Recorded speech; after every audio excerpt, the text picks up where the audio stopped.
রাজনৈতিক নামে যে কেনাবেচা এবং অনৈতিকতা, অর্থনৈতিক একটা অসচ্ছলতা, অর্থনৈতিক যে একটা অনৈতিকতা, সেইটা এই বিএনএমের যারা নির্বাচনে গেছে তারা সেইটার সাথে জড়িয়ে গেছে। আমরা যতটুকু জানি এইখানে যারা নির্বাচনে গেছে তারা 6 লাখ বা 7 লাখ টাকা পেয়েছে। এই টাকাগুলো সব কামরুল আর শাহজাহান এরা হ্যান্ডেল করেছে, ক্যাশ নিয়ে হ্যান্ডেল করছে। তো এই টাকার সিংহভাগ টাকা নিয়ে গেছে শাহজাহান এবং এই কামরুল। এই এই এই শাহজাহান এরপরে তার মেয়ের অ্যাকাউন্টে 10 লাখ টাকা রেখেছে, সে তার ছেলের বিয়ের অনুষ্ঠান করেছে, নতুন গাড়ি কিনছে নাকি শুনলাম, ইত্যাদি ইত্যাদি। আর ওই যে কামরুল আসছে সেই টাকা পাইয়া সে ফুর্তিতে নেমে গেছে, সে এখন দেশ বিদেশ ঘুরে এবং সর্বশেষ ফেসবুকে স্ট্যাটাস দিয়েছে সে এখন রাশিয়ার সাইবেরিয়াতে যাচ্ছে। তো এই সুযোগটা কে করে দিল? এইটা তো মেজর হাফিজ করে দিল। বিএনএম নির্বাচনে গেল কিন্তু সরকার কোনো আসন দিল না, কিভাবে ব্যাখ্যা দিবেন? দেখুন, সেই জন্যই তো আমরা শুরু থেকে বলছি যে এই নির্বাচনে যাওয়া সঠিক না। আপনি নির্বাচনে গেলেন, আপনার ভাগ্যটা আপনি প্রধানমন্ত্রীর হাতে সঁপে দিলেন। প্রধানমন্ত্রী যদি চায় কেউ এমপি হবে, প্রধানমন্ত্রী না চাইলে কেউ এমপি হবে না।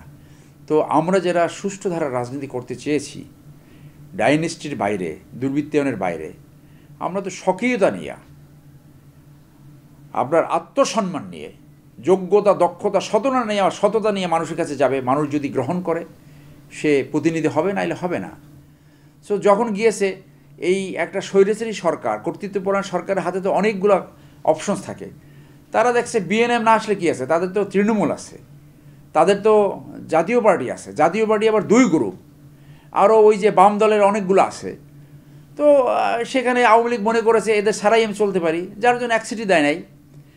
কিন্তু যে জিনিসটা হয়েছে এইখানে, যে এই নির্বাচনে যাওয়ার নামে আরেকটা বড় ঘটনা ঘটে গেছে, সেটা হলো যে রাজনৈতিক নামে যে কেনাবেচা এবং অনৈতিকতা, অর্থনৈতিক একটা অসচ্ছলতা, অর্থনৈতিক যে একটা অনৈতিকতা, সেইটা এই বিএনএমের যারা নির্বাচনে গেছে তারা সেইটার সাথে জড়িয়ে গেছে। আমরা যতটুকু জানি এইখানে যারা নির্বাচনে গেছে তারা 6 লাখ বা 7 লাখ টাকা পেয়েছে। এই টাকাগুলো সব কামরুল আর এই শাহজাহান এরা হ্যান্ডেল করেছে, ক্যাশ নিয়ে হ্যান্ডেল করছে। তারা ফান্ডটা কোত্থেকে পেল? ডোনার কে? আইন অনুযায়ী আপনি 1 টাকা পেলেও সেইটা আপনার অ্যাকাউন্টে জমা করতে হবে। অ্যাকাউন্ট থেকে পার্টি ফিনান্সিয়াল পলিসি অনুযায়ী আপনি সেটাকে ব্যয় করবেন। সো আপনি মানে 1 টাকাও ব্যাংকে জমা করলেন না। আমরা শুরুতে অ্যাকাউন্টে করছিলাম, তখন কিছু টাকা ছিল, সেইটাকেই বোধহয় এখন পর্যন্ত আছে। তো আপনি 1 টাকা অ্যাকাউন্টে জমা করলেন না। টাকাগুলা এই একটা যে কামরুল, এইটা কোনো প্রক্রিয়ার সাথে জড়িত ছিল না, হঠাৎ করে মেজর হাফিজ তাকে বসাই দিল। তো আপনি এই টাকাগুলোর হিসাব কোথায়? তো সেইখানে আপনার এই মাধ্যমে আমরা বলতে চাই যে নির্বাচন কমিশনের একটা দায় দায়িত্ব আছে। এখানে কত টাকা ফান্ডে আসছিল, কত টাকা কীভাবে খরচ হলো, সেটা 90 দিনের ভিতরে নির্বাচন কমিশনে জানাতে হবে। তো এই টাকার সিংহভাগ টাকা নিয়ে গেছে শাহজাহান এবং এই কামরুল। এই শাহজাহান এরপরে তার মেয়ের অ্যাকাউন্টে 10 লাখ টাকা রেখেছে, সে তার ছেলের বিয়ের অনুষ্ঠান করেছে, নতুন গাড়ি কিনছে নাকি শুনলাম, ইত্যাদি ইত্যাদি। আর ওই যে কামরুল আসছে সেই টাকা পাইয়া সে ফুর্তিতে নেমে গেছে, সে এখন দেশ বিদেশ ঘুরে এবং সর্বশেষ ফেসবুকে স্ট্যাটাস দিয়েছে সে এখন রাশিয়ার সাইবেরিয়াতে যাচ্ছে। তো এই সুযোগটা কে করে দিল? এইটা তো মেজর হাফিজ করে দিল। তো সেই জন্য সরকারের কাছে আহ্বান জানাবো যে সরকারই উচিত একটা তদন্ত করা, কত ফান্ড আসছিল এখানে, এই ফান্ড কোথায় কোথায় গেল এবং কেন তারা অ্যাকাউন্টে জমা দিল না। সরকারের পক্ষে নির্বাচন কমিশন সংবিধিবদ্ধ সাংবিধানিক প্রতিষ্ঠান, তাদের দায়িত্ব রয়েছে এটা চেক করার।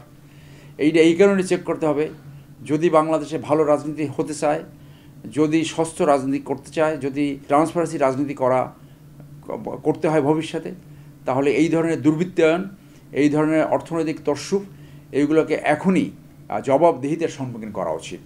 যে কত টাকা তারা রিসিভ করেছিল, কোন কোন ফান্ড থেকে রিসিভ করছে, ব্যক্তিগত ডোনার না কোনো সংস্থা তাদের টাকা দিয়েছিল, এই জনগণের এই টাকা নিয়ে তাদের তফসুস করার কোনো অধিকার নাই। এইটা দায়িত্ব মেজর হাফিজ অ্যাভয়েড করতে পারবে না। উনি যে কালকে প্রেস ব্রিফিং করে বললেন যে উনি 2টা কোশ্চেনের উত্তর দেন। একটা হলো যে উনি যদি বিএনএমে কেউ না হয়ে থাকে তাহলে তার বাসায় সাকিবকে নিয়ে তার সামনে ফর্ম ফিল আপ করে তার হাতে ছবি তুললে সবাই ছবি তুললো কেন? তো এইটা যদি কেউ নেতৃত্ব স্থানে না থাকে এটা হয়। আর তিনি যদি বিএনএমে না থাকেন তাহলে তিনি প্রেসিডেন্টের সাথে এই প্রধানমন্ত্রীর সাথে দেখা করলেন কেন? সো তাহলে আপনি কি অ্যানালজি ড্র করতে পারেন যে ওনার যে রিকোয়ারমেন্ট সেটা ফুলফিল হয় নাই, সেই জন্য লাস্ট মুহূর্তে যে উনি সরে গেলেন। তো আপনি সরে যখন গেলেন আপনি দলটাকে নষ্ট করলেন কেন?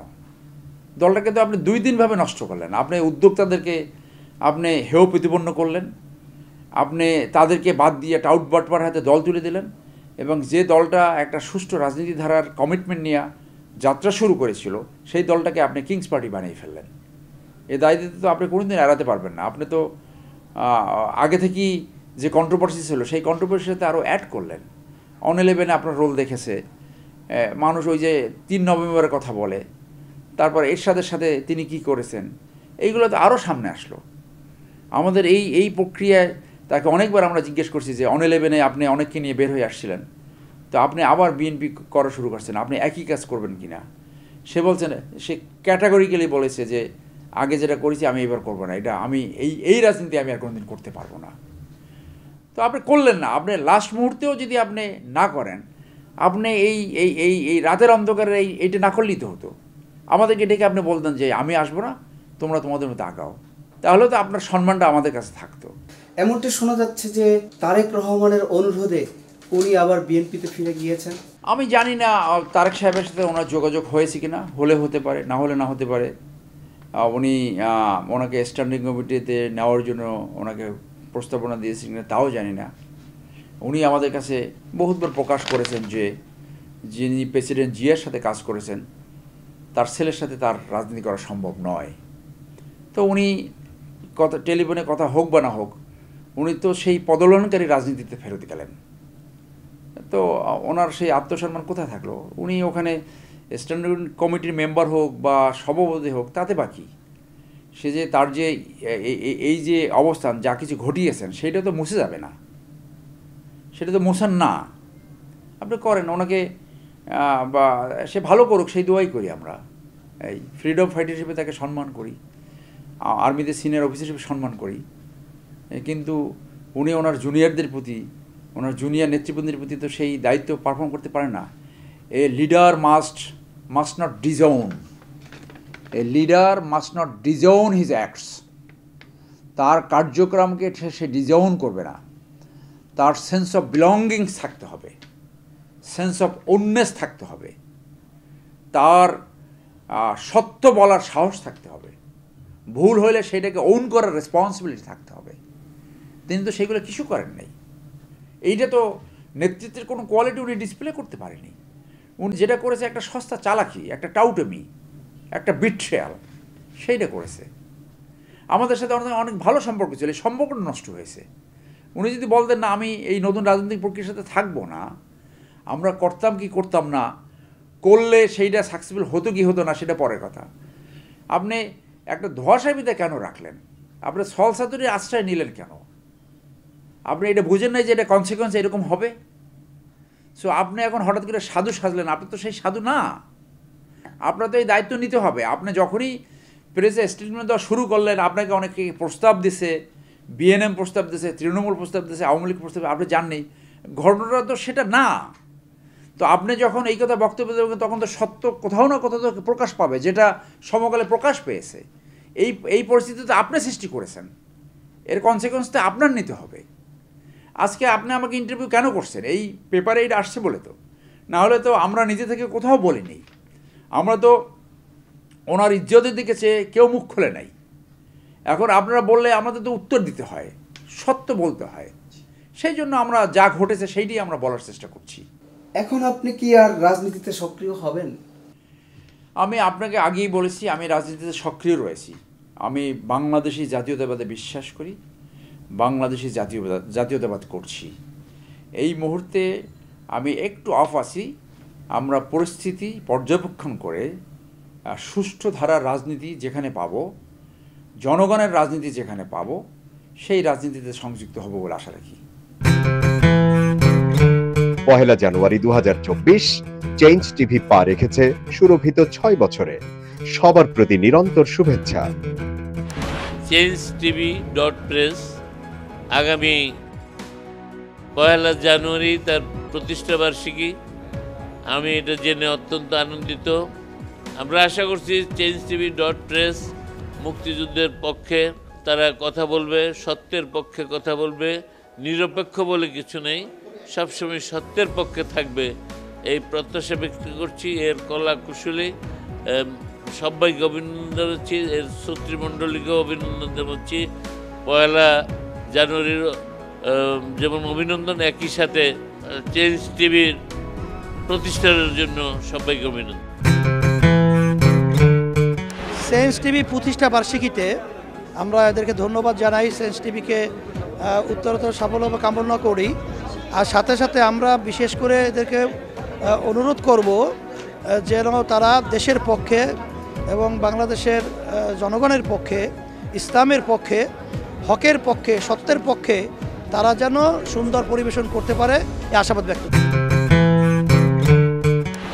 আমি শুনে খুবই খুশি হয়েছি। চেঞ্জ টিভি প্রতিষ্ঠার পর থেকে এটি অত্যন্ত বস্তুনিষ্ঠ খবর পরিবেশন করছে। তাছাড়াও দেশের অর্থনীতি, রাজনীতি বিভিন্ন বিষয় নিয়ে তারা জাতির সামনে বিভিন্ন তথ্য তুলে ধরে। আমি মনে করি বাংলাদেশকে আরও উন্নত বিকশিত করার জন্য চেঞ্জ টিভি আরও অবদান রাখবে এবং বাংলাদেশে একটা অন্যতম গুরুত্বপূর্ণ একটা মিডিয়া হিসেবে প্রতিষ্ঠা লাভ করবে।